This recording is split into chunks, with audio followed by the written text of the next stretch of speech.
Hello friends, welcome back to my YouTube channel SR news में आप सभी का फिर से एक बार स्वागत है। आज की इस कहानी के माध्यम से जानना चाहेंगे आखिरकार 22 अप्रैल साल 2025 को जम्मू कश्मीर के पहलगाम में जो आतंकी हमला हुआ था, आखिर उसके पीछे की वजह क्या थी। अभी तक यह पता चल पाया है कि वह जो आतंकवादी थे उनके मंसूबे यही थे कि हिंदू और मुसलमान इन दोनों धर्मों को अलग किया जाए और कहीं ना कहीं इस देश में जो सभी लोग एकजुट होकर रह रहे हैं,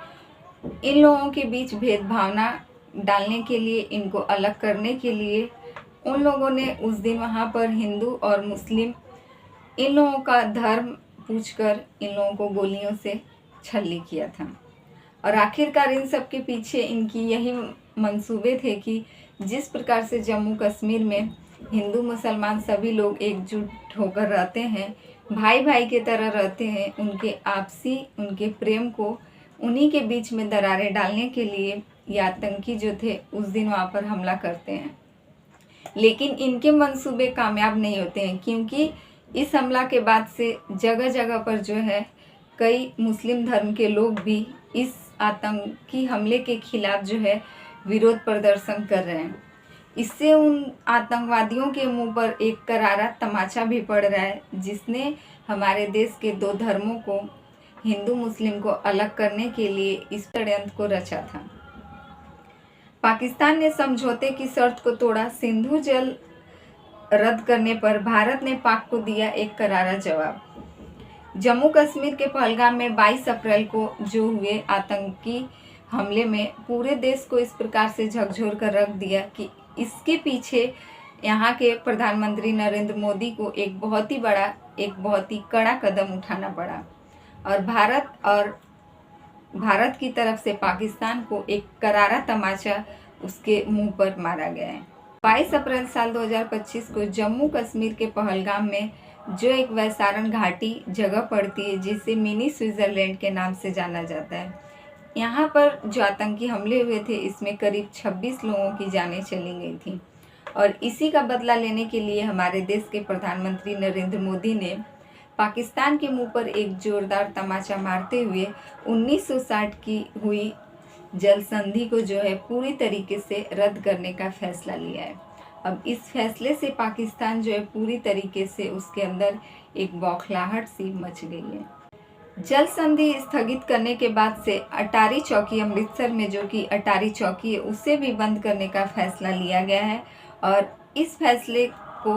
जो है पाकिस्तान तक सूचित करने के लिए पाकिस्तान को भी यह सूचना दिया गया कि हम तुम्हारे साथ 1960 की जल संधि को भी रद्द कर रहे हैं और उसके बाद अमृतसर की जो अटारी चौकी है उसे भी बंद करने का फैसला सुना दिया गया। भारत का यह कहना है कि 1960 की हुई जल संधि की शर्तों को जो है, इन शर्तों का उल्लंघन पाकिस्तान द्वारा किया गया है, इसलिए अब इस जल संधि को हमेशा हमेशा के लिए रद्द किया जाता है। जम्मू कश्मीर के पहलगाम में हुए आतंकी हमले को मद्देनजर रखते हुए अमृतसर के अटारी सीमा पर सुरक्षा बल BSF द्वारा एक कार्यक्रम आयोजित किया जाता है। वहाँ पर जो कार्यक्रम आयोजित किया जाता है ब्रीटिंग रिट्रीट करके, इस ब्रीटिंग रिट्रीट कार्यक्रम के दौरान जो पाकिस्तान और भारत का जो सीमा द्वार है, इस द्वार को हमेशा हमेशा के लिए बंद कर दिया जाता है। इस द्वार से अब किसी की भी आवाजाही जो है हमेशा हमेशा के लिए रद्द कर दी जाती है। उधर पाकिस्तान के BSF के एक जवान को भी बंदी बना लेने की खबर हम सबके सामने आई है। PK सिंह, जो कि कोलकाता के हुगली जिले के रहने वाले हैं, इनको जो है सीमा सुरक्षा पर यह तैनात थे। बताया जा रहा था कि ये पेड़ की छांव में वहाँ पर आसपास जो भी किसान काम कर रहे थे उन्हीं लोगों के साथ यह छांव में बैठे थे और तभी पाकिस्तान के जो है वहाँ के जवान इनको अपनी कैद में लेकर वहाँ इनको बंदी बना लेते हैं और बंदी बनाने के बाद इनकी आंखों पर एक काला पट्टी बांधकर इनका फ़ोटो जो है जारी करते हैं। अभी इस जवान को जो है छुड़ाने की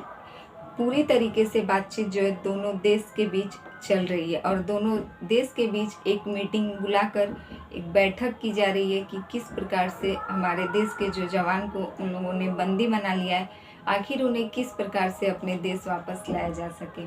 और जल्द से जल्द हमारे देश के जवान को छुड़ाने की पूरी कोशिश की जा रही है। 22 अप्रैल साल 2025 को जम्मू कश्मीर के पहलगाम में हुए उस आतंकी हमले का दौरा करने के लिए लोकसभा के नेता प्रतिपक्ष राहुल गांधी उस स्थान पर पहुंचने जा रहे हैं जहां पर 17 लोग घायल अवस्था में भर्ती हैं और उनकी हालचाल का जायजा करने के लिए वह अपने पार्टी के कार्यकर्ताओं द्वारा शुक्रवार को बताया जा रहा है कि वहां पर पहुंचते हैं और सभी की जानकारी इकट्ठा करते हैं। इनके बाद सेना के प्रमुख जनरल जो उपेंद्र द्विवेदी हैं वह भी श्रीनगर का दौरा करते हैं और वहां जाने के बाद यह पता चलता है कि वहां की बीएसएफ की पूरी टीम जो है उपेंद्र द्विवेदी को वहां की हर एक कार्यरत जो प्रणाली चल रही है वहां की हर एक सुरक्षा की जानकारी उपेंद्र द्विवेदी को वहां के बीएसएफ द्वारा दी जाएगी।